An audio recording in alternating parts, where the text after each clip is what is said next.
Baik, assalamualaikum warahmatullahi wabarakatuh. Selamat pagi mahasiswa yang memprogram mata kuliah Bahasa Indonesia. Di hari ini kita akan bertemu ya dalam perkuliahan mata kuliah Bahasa Indonesia tatap muka tetapi dengan menggunakan platform video. Jadi silakan nanti Anda pelajari, Anda simak materi ini. Dan pada pertemuan ketiga kita hari ini membahas, karakteristik bahasa Indonesia ilmiah. Baik, adapun capaian pembelajaran yang, apa namanya, ditargetkan dari pertemuan ketiga ini adalah yang pertama mahasiswa, dapat menjelaskan karakteristik, bahasa Indonesia ilmiah begitu ya. Kemudian yang kedua, mahasiswa dapat menentukan kesalahan-kesalahan bahasa Indonesia ragam ilmiah dalam karya populer dan resmi gitu ya.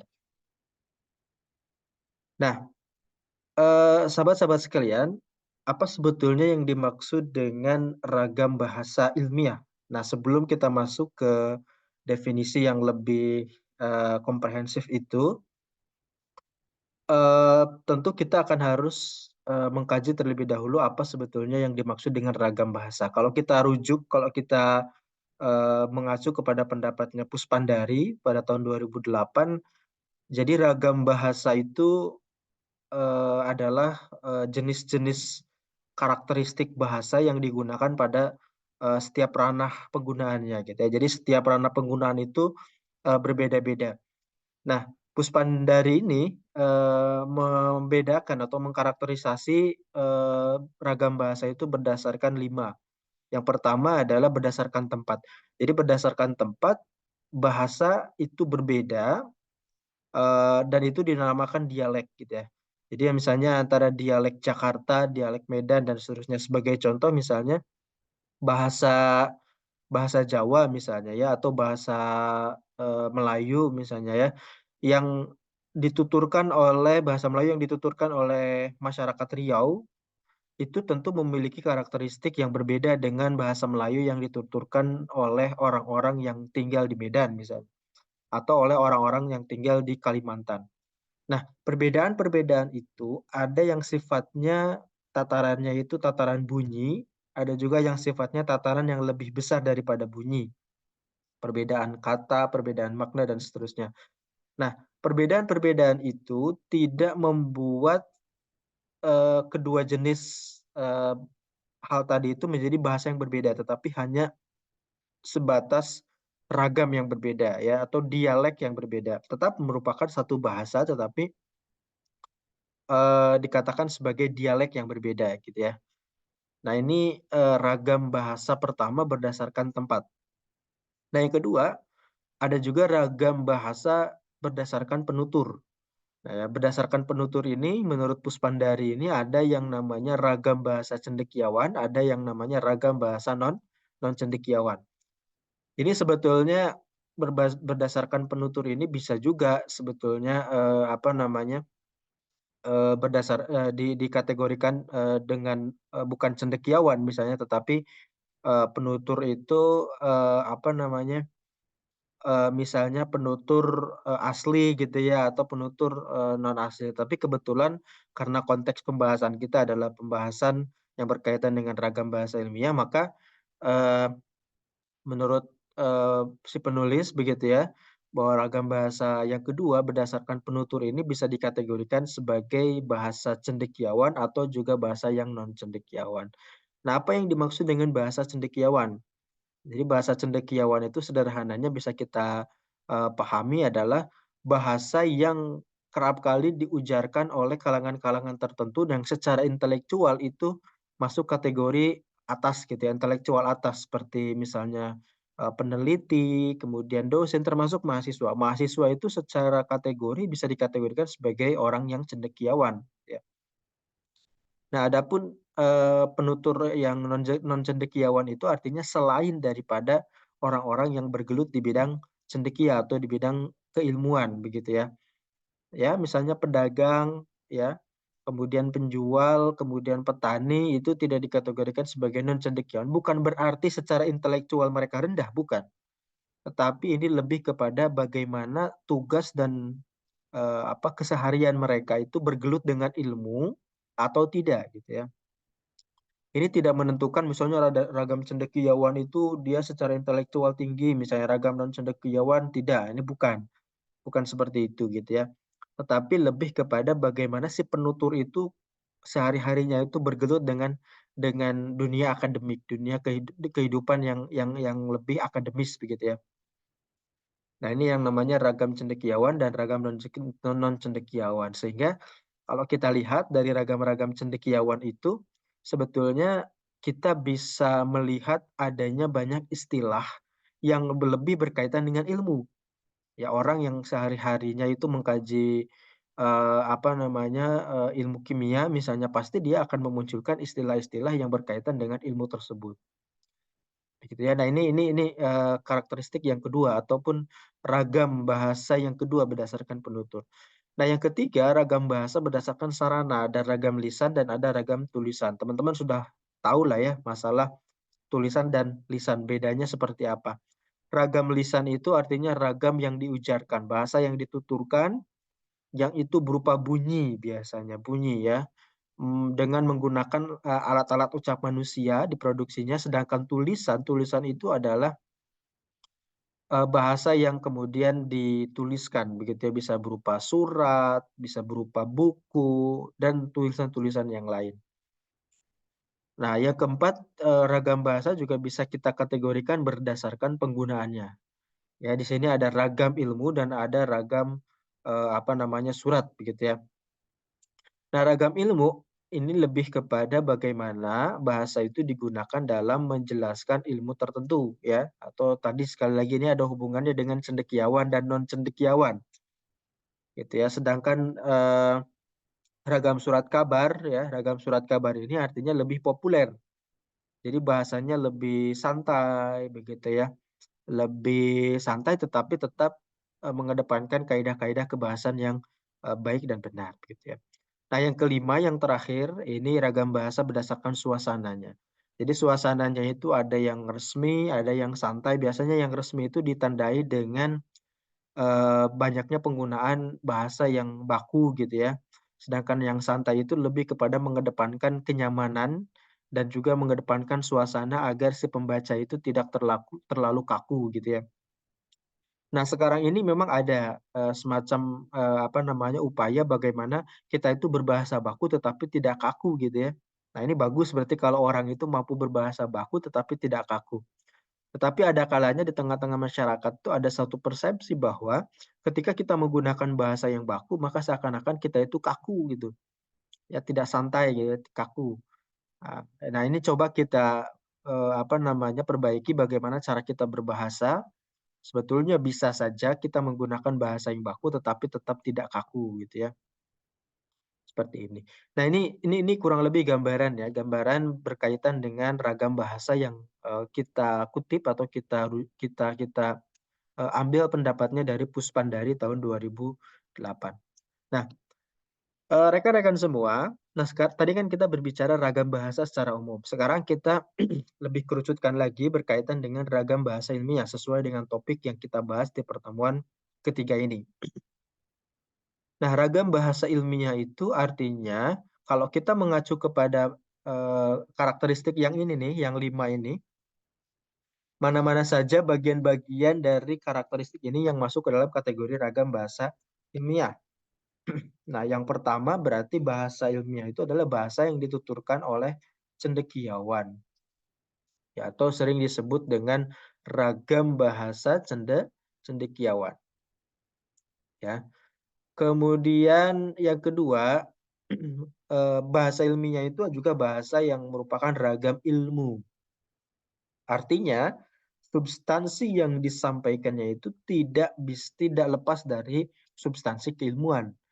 Gitu ya. Misalnya dalam konteks, seminar, dalam konteks perkuliahan ini ya kita sedang berdiskusi seperti ini karena yang kita bahas adalah ilmu, maka kita sedang menggunakan bahasa ilmiah, begitu ya. Dan yang ketiga adalah bahasa resmi. Jadi artinya, eee, bahasa ilmiah ini diupayakan menggunakan bahasa-bahasa yang baku bahasa yang sesuai dengan kaidah-kaidah kebahasaan dan apa namanya, mengacu kepada, kaidah kebahasaan yang memang telah ditetapkan di dalam bahasa Indonesia.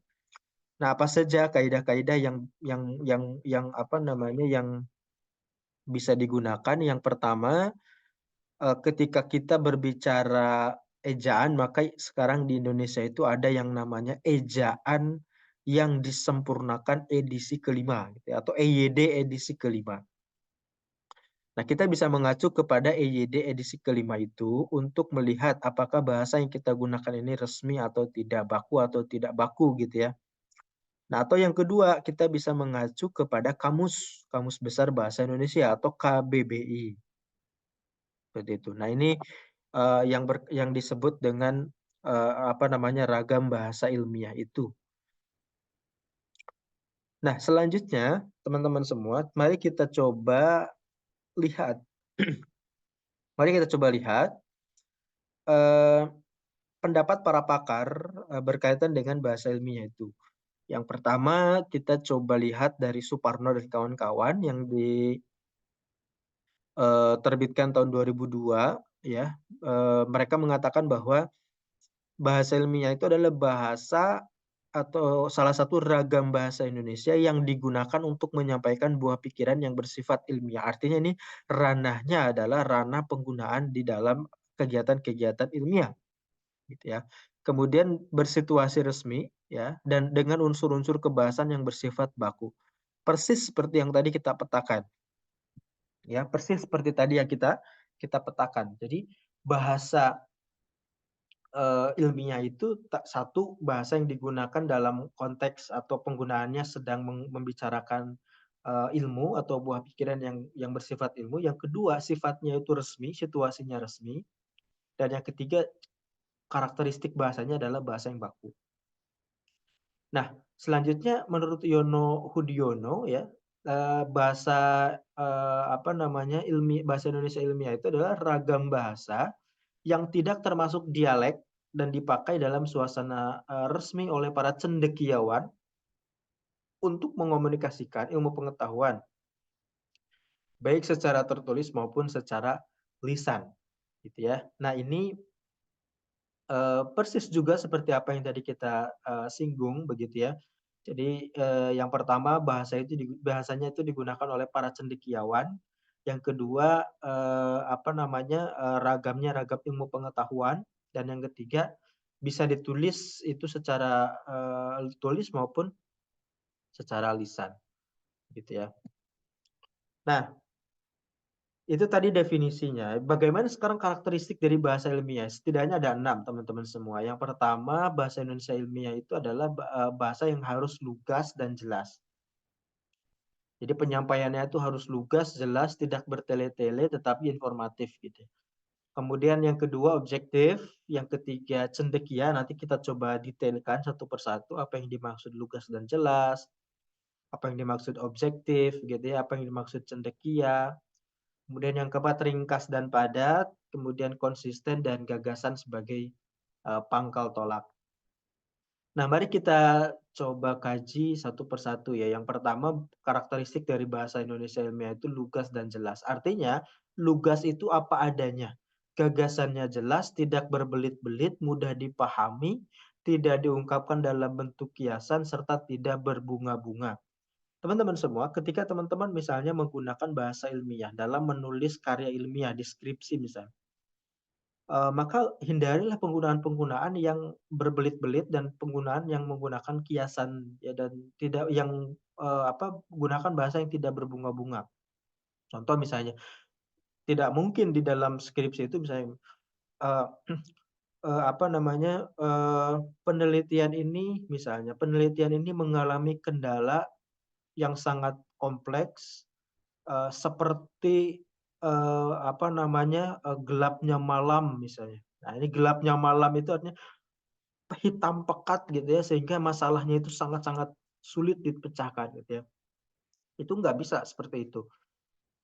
Atau misalnya, penelitian ini sudah sangat jelas seperti halnya rembulan di tengah malam. Itu kan bahasa yang berbunga, bahasa kiasan. Maka hindarilah penggunaan bahasa-bahasa seperti itu. ya.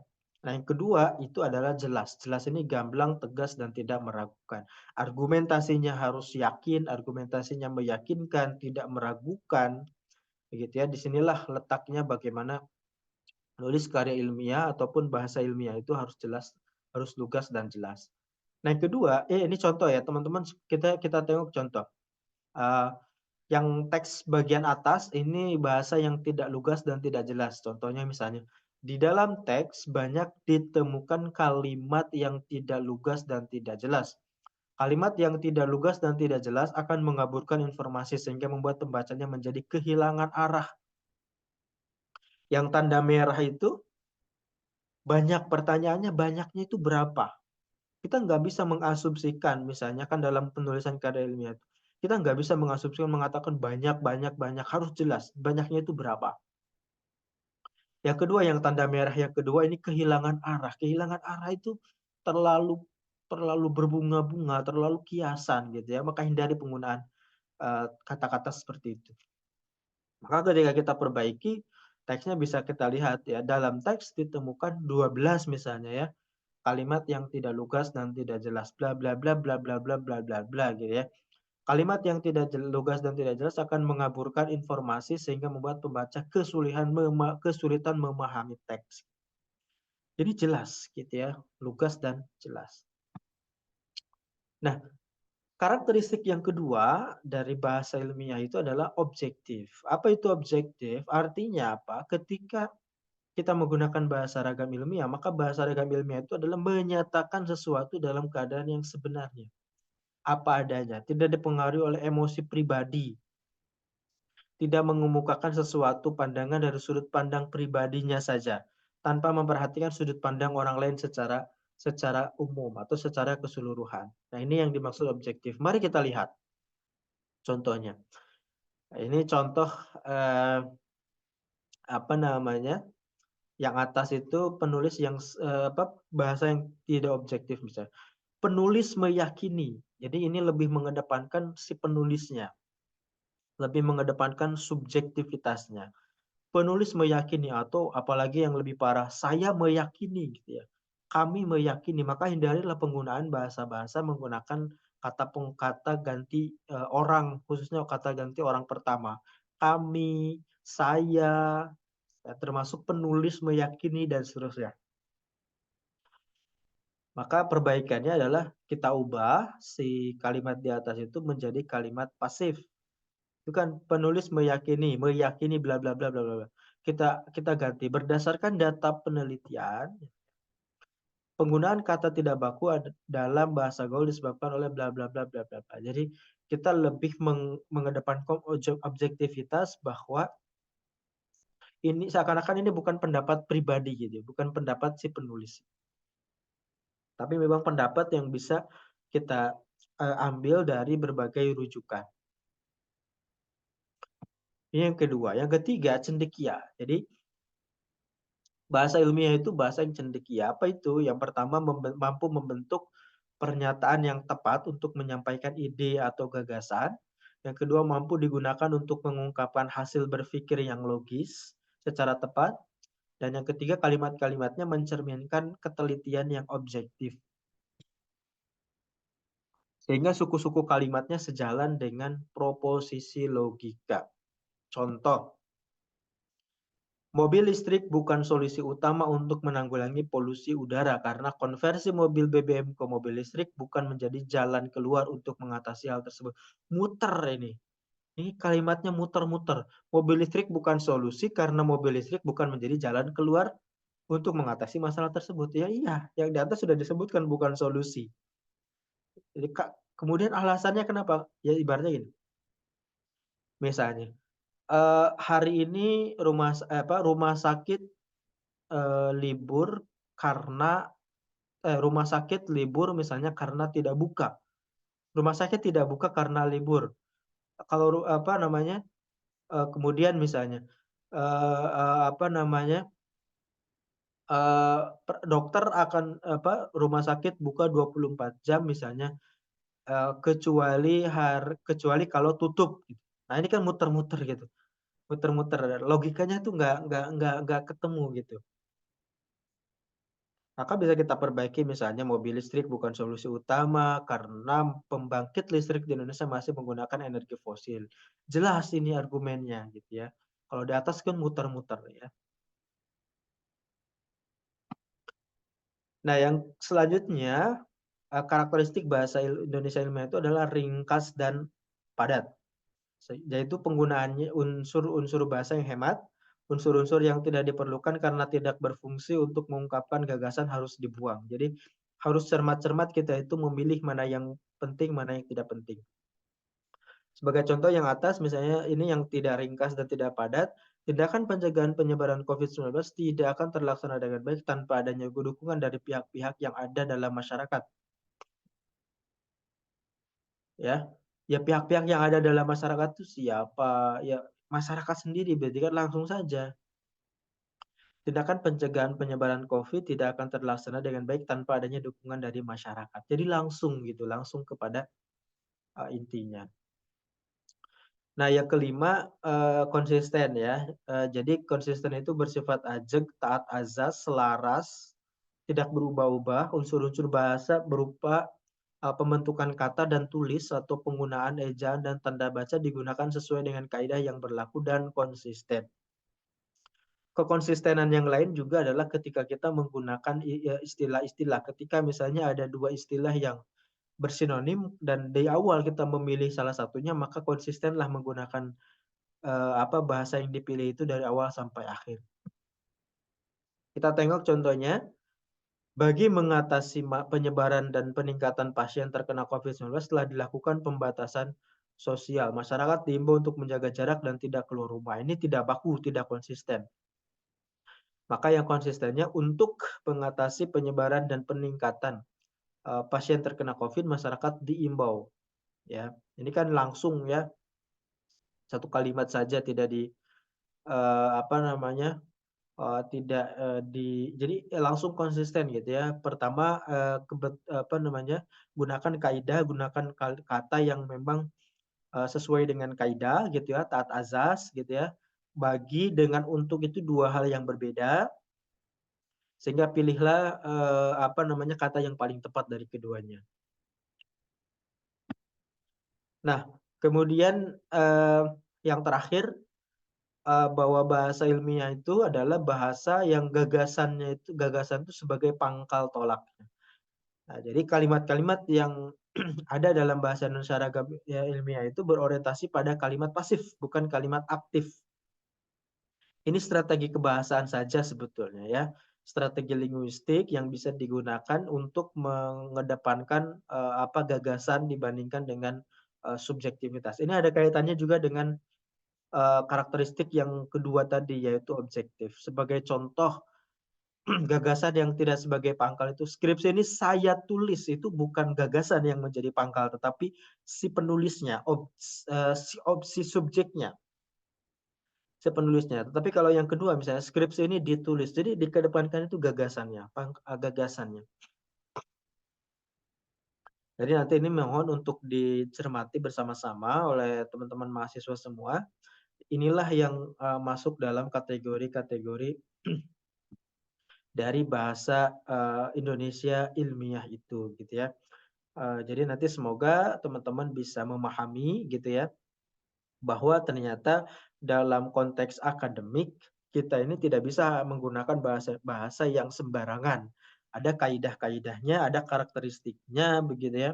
Tadi sudah kita singgung apa itu bahasa Indonesia ragam ilmiah, bagaimana ragam bahasa ilmiah itu memiliki karakteristik-karakteristik yang seperti apa dan bagaimana penggunaannya di dalam menulis ataupun berbicara di ranah-ranah ilmiah. Saya kira itu teman-teman semua untuk pertemuan ketiga ini ya, yaitu karakteristik bahasa Indonesia ilmiah.